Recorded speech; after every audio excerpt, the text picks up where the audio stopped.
What if one moment of kindness changed your entire life forever? Keisha Williams never expected it would happen to her. Joaquin, the massive Hell's Angel, lay trapped under his twisted Harley, blood pooling in the rain around the wreckage. Cars slowed down, took one look at the skull patches and gang colors, then sped away.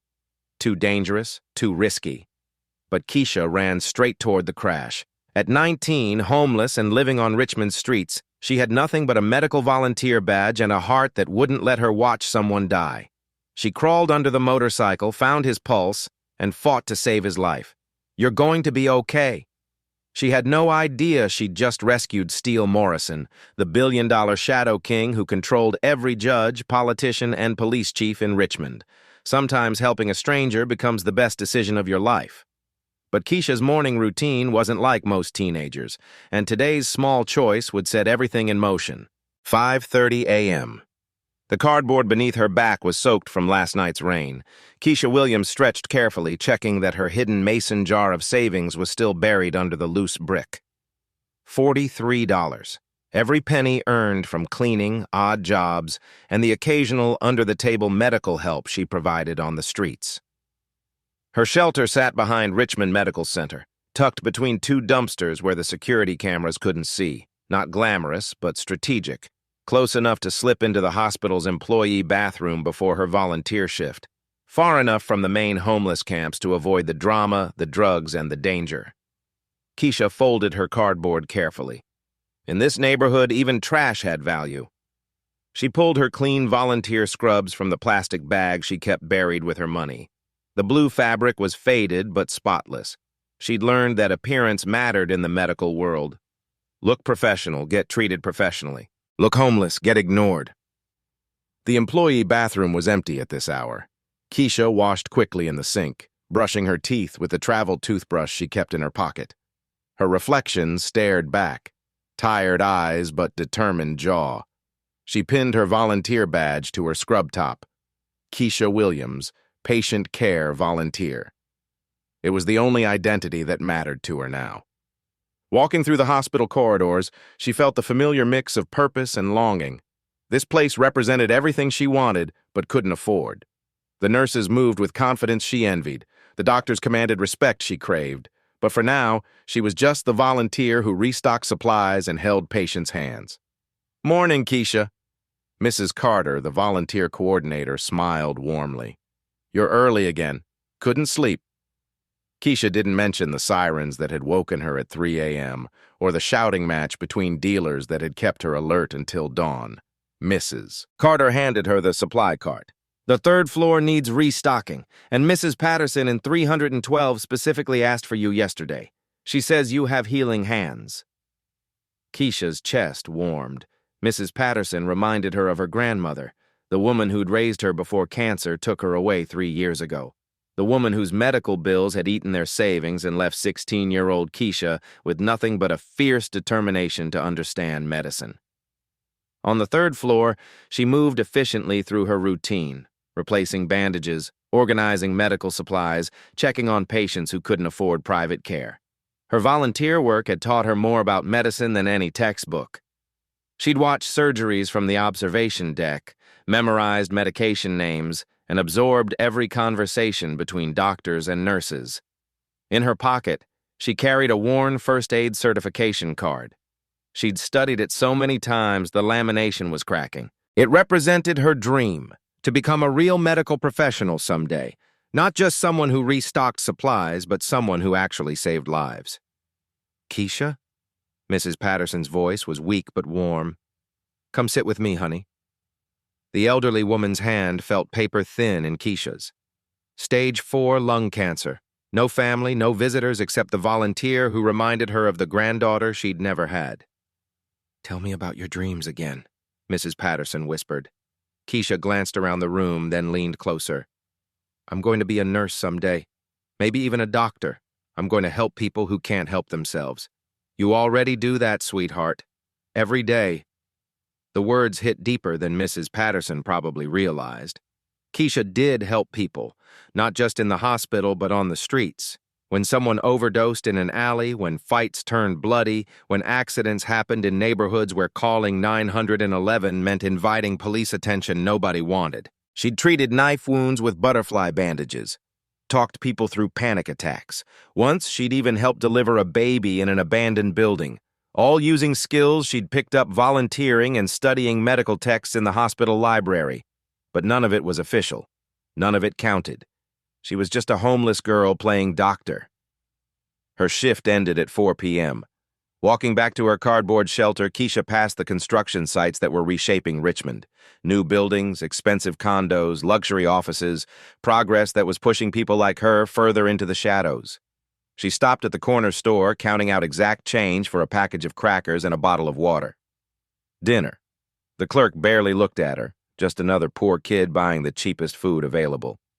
Back at her shelter, she pulled out her medical textbook, a water-damaged copy of Emergency Medicine Procedures that someone had thrown away.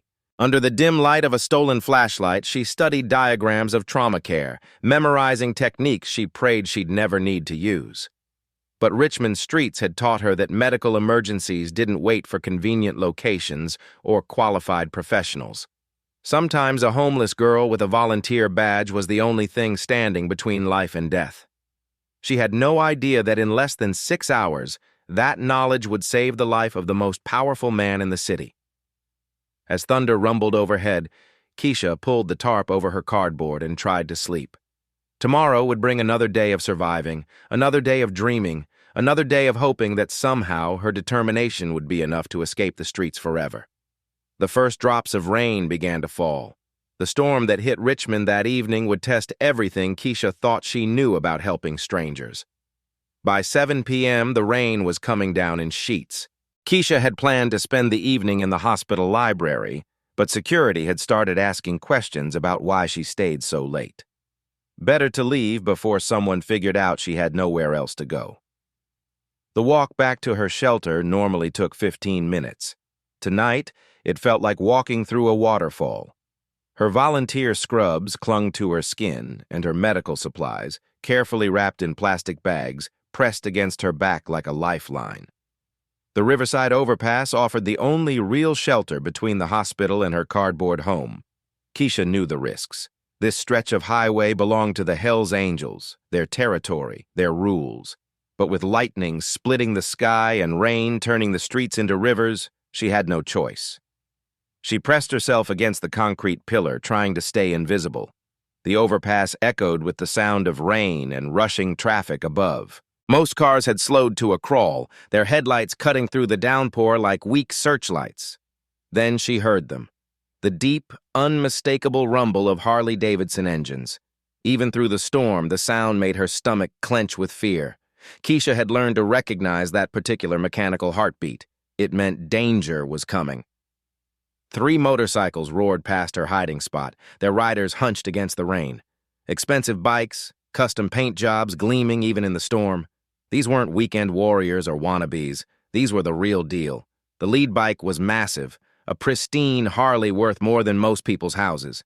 Its rider sat tall and confident despite the weather, its leather jacket stretched across broad shoulders. Even at highway speed, Keisha could see the intricate details. Chrome exhaust pipes, custom handlebars, and patches that marked him as someone important in the organization. She watched them disappear into the storm, their taillights fading like red stars. For a moment, she felt relieved. They were gone. She was safe. That's when she heard the sound that would change everything. Screeching brakes, the metallic shriek of the tire against wet asphalt.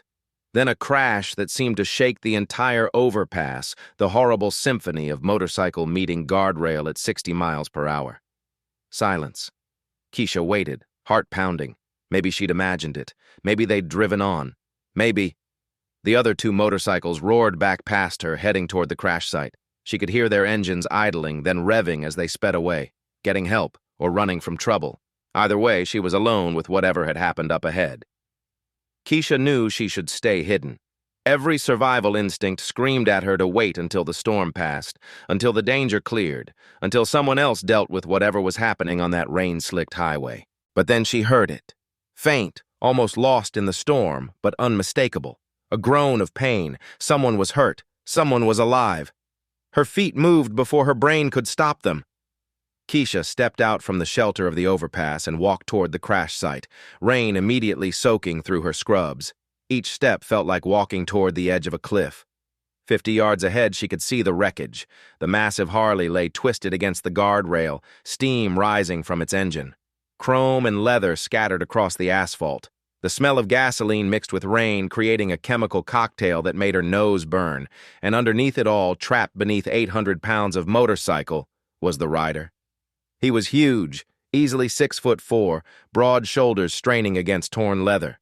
Blood streamed from beneath his cracked helmet, mixing with rainwater on the asphalt.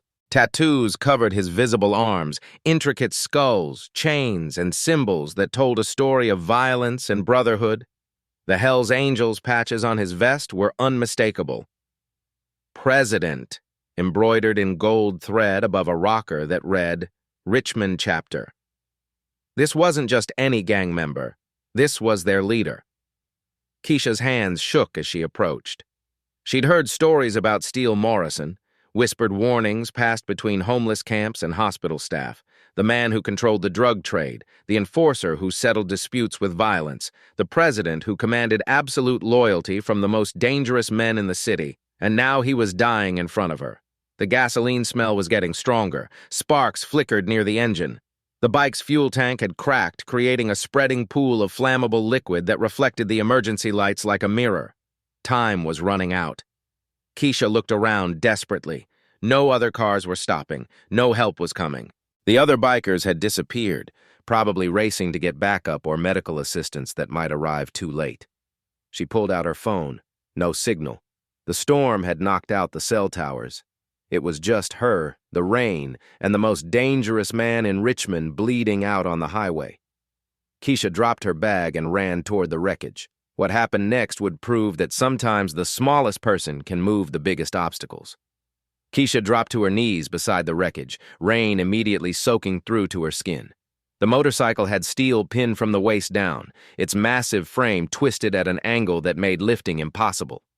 "Sir, can you hear me?" No response. Blood pooled beneath his cracked helmet, and his breathing was shallow, labored. Keisha's volunteer training kicked in automatically. Check the airway, check pulse, assess injuries. His pulse was weak but steady. The head wound looked worse than it was. Scalp injuries always bled heavily. But the way his leg was bent beneath the bike made her stomach clench with worry. "Stay with me, okay?" She pulled her medical supplies from their plastic wrapping. Basic first aid kit, emergency bandages, and the knowledge she'd absorbed from months of watching trauma teams work. Not much, but it would have to be enough. The bike was the problem. 800 pounds of steel and chrome pinned against the guardrail with steel trapped underneath. Keisha wrapped her hands around the frame and pulled. Nothing. The machine didn't budge an inch. Think. Think like a medic, not like a scared teenager. Leverage. She needed leverage. 20 feet away, construction crews had left materials for the highway expansion project. Keisha ran through the rain and grabbed a piece of rebar, 4 feet long, solid steel. She wedged it under the motorcycle's frame, using a chunk of concrete as a fulcrum. "This is going to hurt," she whispered, though steel couldn't hear her. She threw her entire body weight against the makeshift lever. The bike shifted slightly, maybe 6 inches, but enough. Steele's leg came free, and she could see the damage. Definitely broken, but no bone-piercing skin. He'd live if she could keep him stable. Blood was still flowing from his head wound. Keisha tore strips from her own shirt, creating pressure bandages. Her hands moved with surprising steadiness, despite the adrenaline coursing through her system. As she worked, she followed protocol and searched his pockets for identification or emergency contacts. No wallet, but her fingers found something unexpected. A platinum cell phone with missed calls lighting up the screen. "Mayor Davidson, 6 missed calls. Judge Morrison, 4 missed calls. Chief Williams, 8 missed calls. Strange. Why would city officials be calling a Hell's Angels president?" But there was no time to wonder. The phone had no signal anyway. Steele's breathing was getting shallower. Keisha checked his pupils with her flashlight. One was larger than the other. Possible concussion. She needed to keep him conscious and monitor for signs of brain injury. The rain was making everything worse. Steele's body temperature was dropping, and the blood loss wasn't helping. Keisha used the bike's windscreen and her own jacket to create a makeshift shelter, then pressed her body against his to share warmth. "Come on," she whispered. "Don't you dare die on me." 20 minutes passed, then 30. Keisha's clothes were soaked through, her lips blue with cold, but she never stopped monitoring his vitals. She talked to him constantly, checking his responses, adjusting bandages, doing everything she could with limited supplies. Then she heard engines approaching. 2 Harleys roared through the rain, their headlights cutting through the darkness. They pulled up fast, engines still running. 3 men dismounted, leather, chains, and attitudes that radiated violence. The biggest one approached first. Tank top despite the rain, arms covered in tattoos, a scar running from his left eye to his jaw. What the hell happened to Steele? "Motorcycle accident," Keisha called out, not moving from Steele's side. "He's stable but needs immediate medical attention." "Who the hell are you?" The man's voice carried a threat. "Medical volunteer, I'm trying to save his life." The 3 men exchanged glances. One reached inside his jacket, probably for a weapon. The situation was about to turn very dangerous. "Look," Keisha said, fighting to keep her voice steady. "I don't care what you think of me. Your president is hurt. He needs a hospital. Help me get him loaded or watch him die. Your choice." Something in her tone must have convinced them. The scarred man, who seemed to be in charge, nodded toward the others. "Tank, get the truck. Razor, call Doc Martinez." "Can't," Razor replied. "A storm knocked out the towers, no signal anywhere." "Then we do this the hard way." The leader looked at Keisha. "What's his condition?" "Concussion, broken leg, possible internal injuries. The head wound looks bad, but it's mostly superficial. He's lost blood, but not enough to be critical. If we can get him warm and dry, he'll make it." "Are you sure about that?" Keisha met his eyes.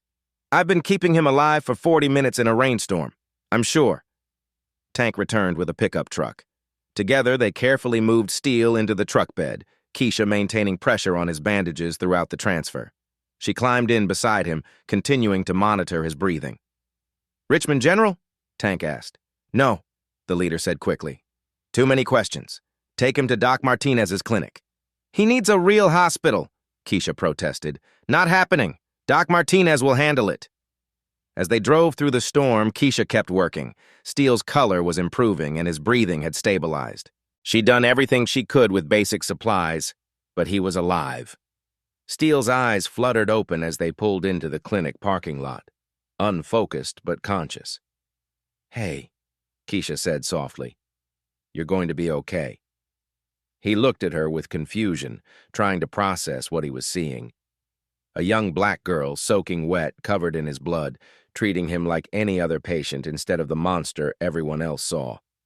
"Thank you," he whispered so quietly only she could hear.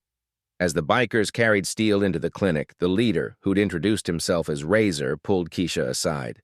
"You saved our president's life tonight. I helped someone who was hurt. That's all." Razor studied her for a long moment. "What's your name?" "Keisha Williams." "Well, Keisha Williams, you just made yourself some very powerful friends. And in this city, that's worth more than money." He pressed something into her hand, a platinum ring with an intricate skull design.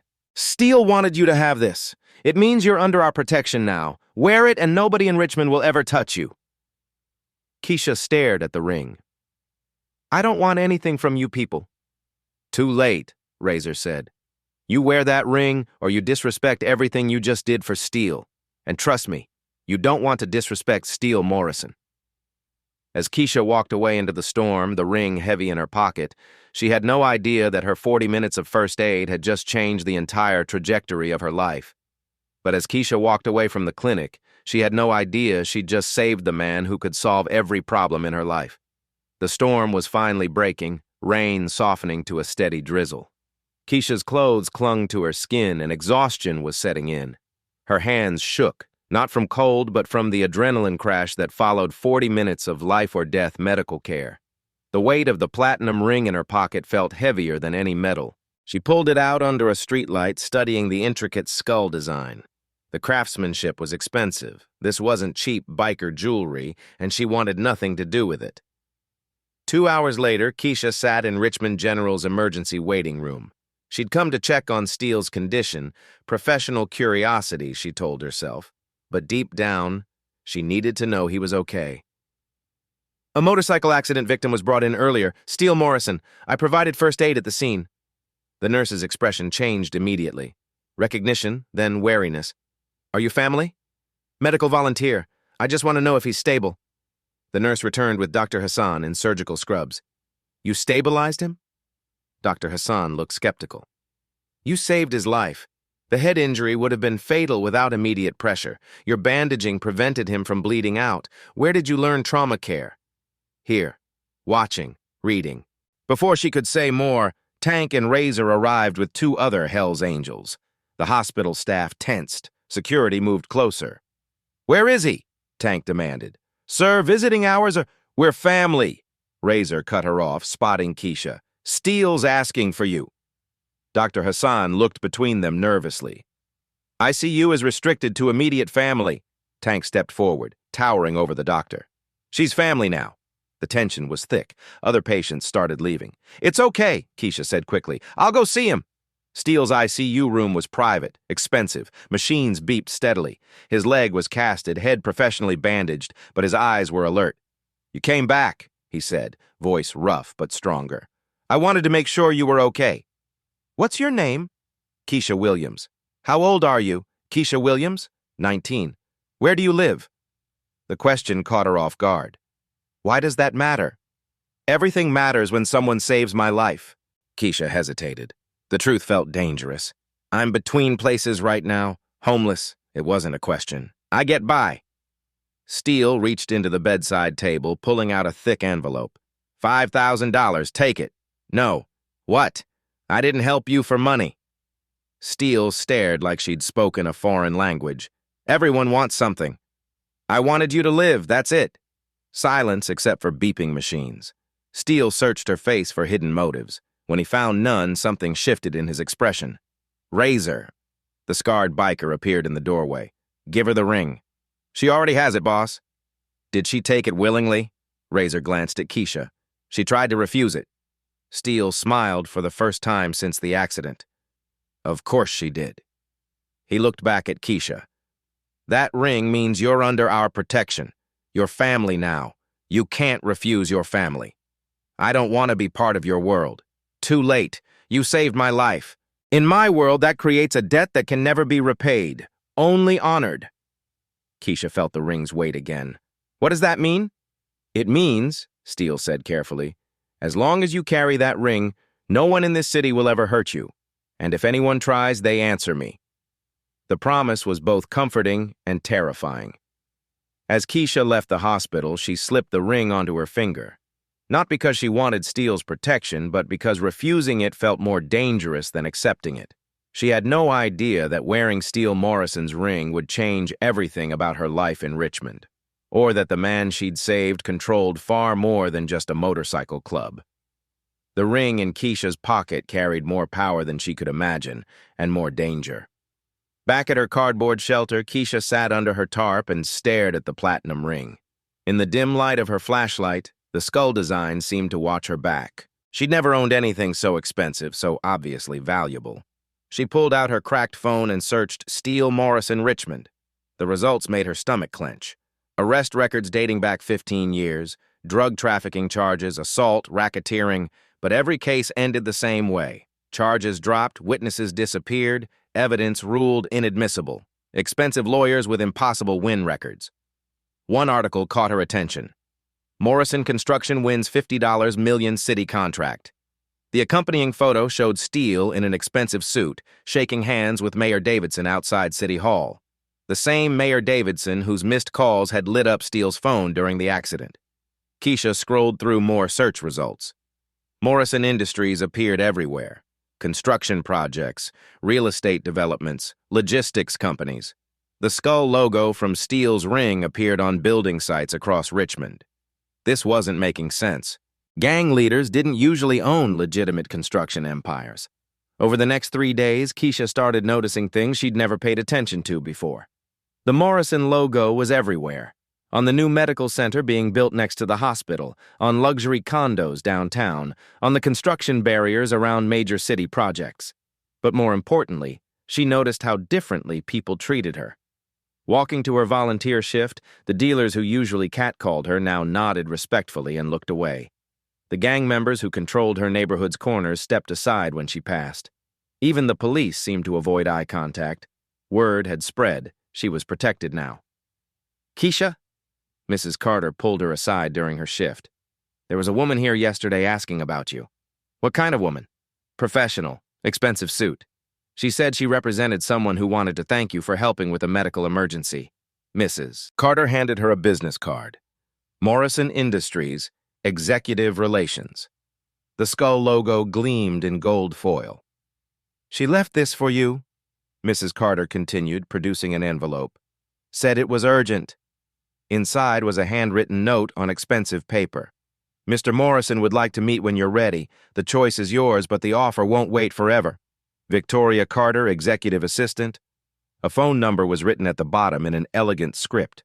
Keisha stared at the note. Steele Morrison wanted to see her again, but this time it wasn't about medical care. This was business. The ring on her finger suddenly felt heavier. That evening, she researched Morrison Industries more thoroughly. The company was worth hundreds of millions, maybe more. They owned hotels, restaurants, construction firms, and logistics companies throughout Virginia. But the strangest part was how clean everything looked on paper. No obvious connection to the Hells Angels. No criminal associations. Just a successful businessman with an impeccable reputation, except for the skull logo that matched the ring she now wore, and the missed calls from city officials during a Hells Angels president's motorcycle accident. Keisha was starting to realize that Steele Morrison was much more than a gang leader, but she had no idea how much more. 2 weeks later, Keisha would discover that Steele Morrison wasn't just a criminal. He was the puppet master behind half of Richmond's economy. The call came during her morning shift at the hospital. Mrs. Carter approached with a worried expression, holding the cordless phone. "Keisha, there's someone on the line for you. Says it's urgent." The voice was professional, female, with the kind of crisp authority that came from expensive education. "Miss Williams, this is Victoria Carter from Morrison Industries. Mr. Morrison is being discharged this afternoon and would like to speak with you." I thought he was still recovering. "He is. But there's been a development that requires immediate attention. A car will pick you up at 3 p.m. Before Keisha could refuse, the line went dead. At exactly 3 o'clock, a black Mercedes pulled up to the hospital's employee entrance. The driver was polite but silent, and the car's interior was more luxurious than anything Keisha had ever experienced. They drove through downtown Richmond, past construction sites bearing the Morrison logo, until they reached the city's business district. The Mercedes stopped in front of a gleaming 40-story tower that dominated the skyline. "Morrison Industries corporate headquarters," the driver announced. Keisha had walked past this building dozens of times without really seeing it. Now, staring up at the glass and steel monument, she realized she was looking at an empire. The lobby was marble and mahogany, with the skull logo etched in gold behind the reception desk. Business people in expensive suits moved with purpose, their conversations focused on contracts, acquisitions, and quarterly projections. "Miss Williams?" A woman in her 30s approached, perfectly styled, carrying herself with the confidence of someone who controlled million-dollar decisions. "I'm Victoria Carter. Mr. Morrison is waiting." The elevator climbed to the 40th floor, executive suites, corner offices with views of the entire city. Steele Morrison's office was bigger than some apartments Keisha had seen. Floor-to-ceiling windows overlooked Richmond like a king surveying his kingdom, and behind the massive desk, wearing a perfectly tailored charcoal suit, sat the man she'd pulled from motorcycle wreckage 2 weeks ago. He looked completely different. Gone was the leather and intimidation. In its place was a businessman who could have graced the cover of Fortune magazine. "Keisha, thank you for coming. You look—" She searched for words. "Different." Steele smiled, gesturing to a chair across from his desk. "I look like myself. The motorcycle club is just one part of what I do." "I don't understand." "Morrison Industries employs 12,000 people across Virginia. We're the largest private construction company on the East Coast. We own hotels, restaurants, logistics firms, and real estate worth approximately $1.2 billion. Keisha's mouth fell open. "Billion?" "The Hells Angels were how I started. 20 years ago, I was just another angry kid from the projects with a talent for violence. But violence only gets you so far. Real power comes from legitimacy. Steele stood and walked to the window, his slight limp the only reminder of the accident. I built this empire by understanding that criminals and politicians aren't so different. Both want power. Both make deals. Both protect their territories. The only difference is the paperwork. You're saying you're both? Criminal and businessman? I'm saying I'm a businessman who understands how the real world works. Every major construction project in this city requires permits, inspections, and approvals. The Hells Angels ensure those processes go smoothly. The implications hit Keisha like a physical blow. You control the city government. I influence it. Mayor Davidson's construction company was failing until I threw some contracts his way. Judge Morrison, my cousin, by the way, has been very reasonable about certain legal matters. Police Chief Williams understands that some crimes aren't worth investigating. Steele returned to his desk, opening a leather folder. But this is all ancient history. What matters now is why you're here. He slid a document across the desk. Keisha recognized the letterhead. Johns Hopkins University School of Medicine. Your medical school application? Did you know it was submitted 3 months ago? Keisha's blood ran cold. I never applied to Johns Hopkins. I can't afford. Someone applied for you. Someone who had access to your volunteer records, your academic transcripts from community college, and glowing recommendations from Dr. Hassan and Mrs. Carter. That's impossible, Steele smiled. The Morrison Foundation has been funding medical scholarships for promising students from disadvantaged backgrounds for 8 years. Your application was flagged as exceptional even before our accident. The room seemed to spin. You're saying, I'm saying you saved the life of the man who was already planning to change yours. The scholarship you've been awarded includes full tuition, housing, and a $50,000 annual stipend. Congratulations, Dr. Williams. Keisha stared at the acceptance letter. Everything she'd dreamed of handed to her on a silver platter. But the man offering it controlled judges, politicians, and an army of criminals. There's a catch, isn't there? There's always a catch. The Morrison Foundation provides scholarships to students who understand the value of loyalty. You'll be expected to provide medical services to Foundation affiliates when requested. Discreet medical services. You want me to be your personal doctor. I want you to be my family's doctor, the legitimate side and the less legitimate side. People in my world get hurt, Keisha. They can't always go to hospitals. They need someone they trust completely. And if I refuse? Steele's expression didn't change, but something cold flickered in his eyes. You walk away with my gratitude and protection. But opportunities like this don't come twice. Keisha looked around the office. At the view of the city Steele controlled, at the acceptance letter that could transform her life, at the man who'd somehow become her unlikely benefactor. She was 19 years old, homeless, and being offered everything she'd ever wanted, by a criminal kingpin who owned half of Richmond. But Steele Morrison's offer would come with a price Keisha never imagined. I need time to think, Keisha said, staring at the Johns Hopkins acceptance letter. Of course. Steele pressed a button on his desk. Victoria will show you something while you consider. Victoria Carter led Keisha through the executive floor, past conference rooms where men in suits discussed million-dollar deals. At the end of the hallway, she opened a door marked private. Inside was a medical facility that rivaled any hospital emergency room. Surgical equipment, monitoring devices, pharmaceutical supplies, everything needed for trauma care. Clean, professional, and completely off the books. This is where you'd work when our people need help, Victoria explained. Full surgical capabilities, but complete privacy. No questions, no records, no government oversight. How many people need this kind of care? More than you'd think. Construction accidents that can't be reported.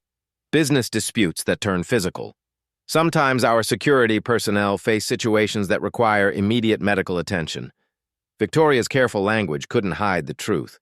Steele's people got shot, stabbed, and beaten regularly. They needed a doctor who wouldn't call the police. The position pays $200,000 annually on top of your medical school funding, Victoria continued. You'd work perhaps 20 hours per month, emergency calls only. They returned to Steele's office, where he was reviewing contracts with the same focus he'd probably once applied to planning crimes. Questions? He asked without looking up. How do I know you won't ask me to do something that violates my oath as a doctor? Because my people's lives depend on you following that oath. I need someone who saves lives, not someone who compromises their principles for money. Steele finally looked at her. Let me tell you a story, Keisha. 20 years ago, my sister Maria was 16 and pregnant. She was afraid to tell our parents, so she went to a back alley clinic. The doctor was drunk, the equipment was dirty, and she died from an infection 3 days later. His voice remained steady, but something painful flickered across his face. I built this empire partly for revenge, partly for power. But every legitimate business I own, every scholarship I fund, every medical facility I establish, it's all for Maria, so that other kids don't die because they can't afford proper health care. The Morrison Foundation has funded medical education for 43 students over 8 years. 37 are now practicing physicians. They work in hospitals, clinics, and community health centers. None of them know who really funded their education. Steele opened another folder. Dr. Patricia Williams, no relation, graduated from Howard Medical School with Morrison Foundation support. She now runs a free clinic in Southeast D.C. Dr. James Parker operates on children with birth defects in rural Virginia. Dr. Sarah Carter provides addiction treatment in Richmond's worst neighborhoods. They all provide services to communities that can't afford them, Keisha realized. Exactly. I'm not asking you to become a criminal, Keisha. I'm asking you to become the doctor Maria never had. The offer was more complex than simple corruption. Steele was building a network of medical professionals who could serve both his organization and the broader community. What about the Hells Angels, the criminal side? The club handles security for my legitimate businesses. Sometimes that security gets complicated. Sometimes people get hurt protecting assets worth hundreds of millions of dollars. When that happens, I need medical care that doesn't involve police reports or insurance investigations. Steele stood and walked to a wall-mounted display case. Inside were photographs, groundbreaking ceremonies, ribbon cuttings, charitable events. In every picture, Steele stood beside politicians, community leaders, and business executives. Mayor Davidson's re-election campaign received significant support from Morrison Industries. In return, my construction projects face fewer regulatory delays. Judge Morrison ensures that environmental challenges to my developments are handled reasonably. Chief Williams understands that some business disputes are better resolved privately. It's all connected. Everything is connected, Keisha. The question is whether you want to be part of something that builds hospitals and schools, or whether you want to stay pure while people die from poverty. The moral complexity was staggering. Steele used criminal methods to fund legitimate projects that helped thousands of people. His violence served a larger purpose. If I accept, what exactly would you expect from me? Medical school, obviously. Graduate with highest honors. I know you're capable. During school, you'd handle emergency calls maybe once a month. After graduation, you'd establish a practice that serves both my organization's needs and the general community. Like a real doctor. You'd be a real doctor. The Morrison Foundation would help you open a clinic in a neighborhood that needs one. You'd treat anyone who walks through the door regardless of their ability to pay. Some of your patients would be my people. Most would be ordinary citizens who can't afford health care. Steele returned to his desk and pulled out a contract. Full scholarship to Johns Hopkins, $200,000 annual salary during school, $500,000 to establish your practice after graduation, complete autonomy over medical decisions. I don't tell you how to treat patients. And in return, loyalty, discretion, and the understanding that some of your patients will be people society considers criminals. Keisha stared at the contract. Everything she dreamed of was laid out in legal language. Medical school, financial security, the ability to help people who couldn't help themselves. But accepting meant becoming part of Steele Morrison's empire, connected to violence, corruption, and a criminal organization that controlled an entire city. How long do I have to decide? 24 hours. Medical school starts in 6 weeks. If you're going, preparations need to begin immediately. As Keisha left Morrison Industries, the weight of the decision pressed down on her. Accept and become complicit in Steele's world. Refuse and stay trapped in poverty forever. Either choice would change her life completely. 6 months later, The ripple effects of one moment of kindness had transformed an entire community. The transformation started with Keisha herself. Where once she'd slept on cardboard behind dumpsters, she now studied in a furnished apartment near Johns Hopkins campus. The walls were lined with medical textbooks she actually owned instead of library copies. Her desk overlooked Baltimore's harbor, but her heart remained in Richmond. Every weekend, she returned to the city that had shaped her.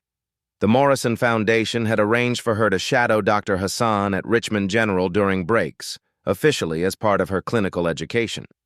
Unofficially, she was learning to navigate the complex world Steele had introduced her to.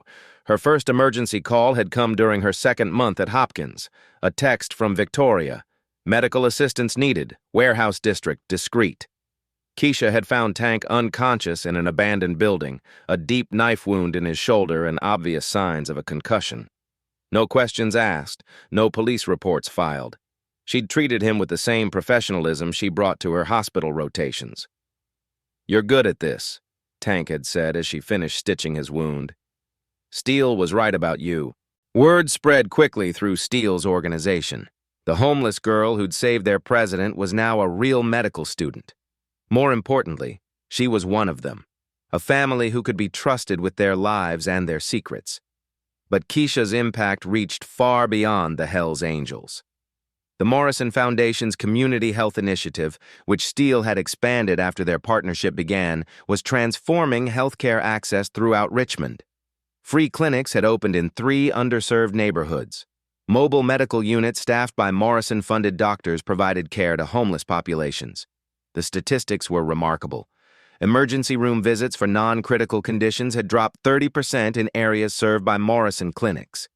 Infant mortality rates in those neighborhoods had fallen to their lowest levels in decades. Dr. Hassan had been recruited to lead the foundation's medical advisory board. "It's unprecedented," he told local news. "Private funding at this scale focused entirely on community health outcomes. Whoever's behind this foundation understands medicine." Keisha watched the interview from her apartment, knowing that whoever was a criminal kingpin who'd learned the value of legitimate power. Her relationship with Steele had evolved into something resembling mentorship. He called monthly to check on her progress, offering advice that was surprisingly insightful. When she struggled with organic chemistry, he'd connected her with a tutor, a Morrison Foundation alumnus now practicing internal medicine in D.C. "How do you know so much about medical education?" she'd asked during one of their conversations. "I make it my business to understand anything I invest in," Steele had replied. "Your success reflects on my judgment." But it was more than business. Steele seemed genuinely proud of her accomplishments, like a father watching his daughter succeed. When she scored in the top 10% on her first-year exams, he'd sent a bottle of champagne with a note. Maria would have been proud. The criminal side of their arrangement remained carefully compartmentalized. Keisha treated injuries sustained during business disputes with the same clinical detachment she brought to hospital work. A broken arm from a construction accident. Stitches for a motorcycle fall. The euphemisms became their shared language. She learned not to ask questions about how Tank had been stabbed or why Razor needed antibiotics for a gunshot wound that definitely hadn't come from a hunting accident. Her job was to heal, not to judge. The moral complexity no longer kept her awake at night. She was saving lives, both in the hospital and in Steele's shadow world. The motivation mattered less than the results. Richmond itself was changing. Morrison Industries' construction projects were revitalizing entire neighborhoods. The company's hiring policies prioritized local workers, creating jobs for people who'd been locked out of the legitimate economy. Crime rates were dropping in areas where Morrison clinics operated. When people could get health care without going to emergency rooms, when they had access to addiction treatment and mental health services, when their children could see doctors regularly, desperation decreased. Steele's influence over city government had become more sophisticated. Instead of crude intimidation, he now wielded economic leverage. Politicians supported his projects because those projects brought jobs, tax revenue, and positive publicity. "He's become respectable," Mayor Davidson told a business journal. Morrison Industries represents the kind of public-private partnership that builds stronger communities. The mayor probably didn't know that Steele had photos of him accepting an envelope full of cash 3 years earlier. But blackmail had evolved into genuine mutual benefit. By Christmas of her first year, Keisha had treated 17 emergency cases for Steele's organization. She'd also volunteered at 4 Morrison Foundation health fairs, providing free screenings to hundreds of Richmond residents. The girl who'd once hidden from gang members now moved through the city under Steele Morrison's protection, respected by criminals and community leaders alike. Her transformation was complete, but the real changes were just beginning. 1 year later, the ring that started it all would soon find its next owner. Johns Hopkins' graduation ceremony filled Keisha with pride and disbelief. In the audience, Steele Morrison sat quietly in an expensive suit, watching the homeless girl he'd mentored receive her medical degree. After the ceremony, they walked through Baltimore's harbor. Steele moved carefully, his leg never fully healed, a permanent reminder of the night that changed everything. "Ready for the residency?" he asked. "Richmond General Emergency Medicine Program. Dr. Hassan will supervise." Keisha paused. "The clinic opens next month, 6 blocks from where I used to sleep. Full circle." They sat on a bench overlooking the water. Steele pulled out the platinum ring with the skull design. "Time to give this back," he said. "I thought it meant family." "It does, but you don't need a ring to prove that anymore. You proved it when you saved a stranger's life." Steele held up the ring, light catching the platinum. "This was Maria's. I had it made after she died, a reminder of what happens when good people can't get help. You honored her memory. What happens to it now? Waits for the next person who needs protection." The symbolism was clear. The ring would find another deserving recipient. "Actually," Steele continued, "there's a kid at one of our clinics, 17, homeless, incredible medical instincts. Sound familiar?" Keisha smiled. "Tell me about her." "Angela. Lost her parents, living on the streets for 2 years. A natural healer stays calm under pressure. Morrison Foundation is processing her pre-med application. She'll need a mentor. Someone who understands building a medical career from nothing." The cycle was beginning again. Another homeless teenager would receive the opportunity Keisha had gotten. Another life transformed by Steele's complicated justice. Walking toward the parking garage, Keisha felt responsibility settling on her shoulders. No longer the scared girl hiding behind dumpsters, she was Dr. Keisha Williams, emergency physician, community advocate, bridge between Richmond's legitimate and shadow worlds. "One more thing," Steele said, stopping beside his Mercedes.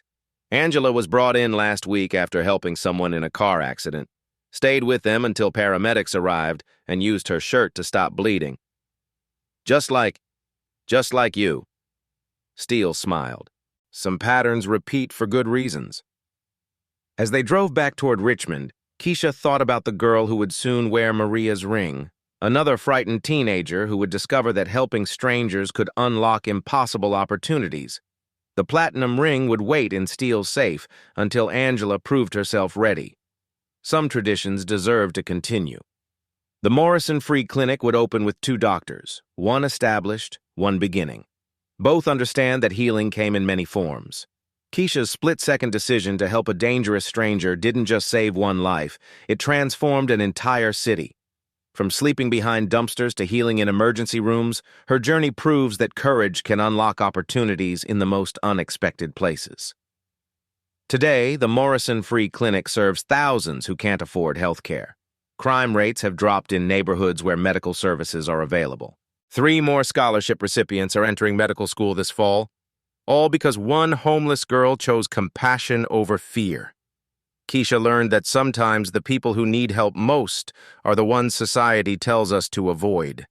Her 40 minutes of first aid created a ripple effect that continues spreading through Richmond's communities. Your turn. What if your next act of kindness changes everything? Sometimes helping a stranger becomes the best investment you'll ever make.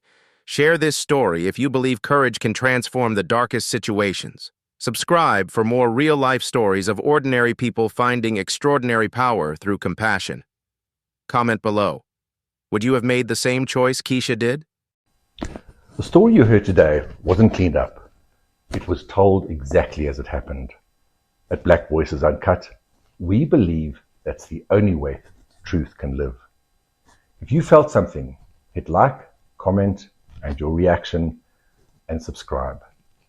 Every week, we bring you voices that refuse to be silenced.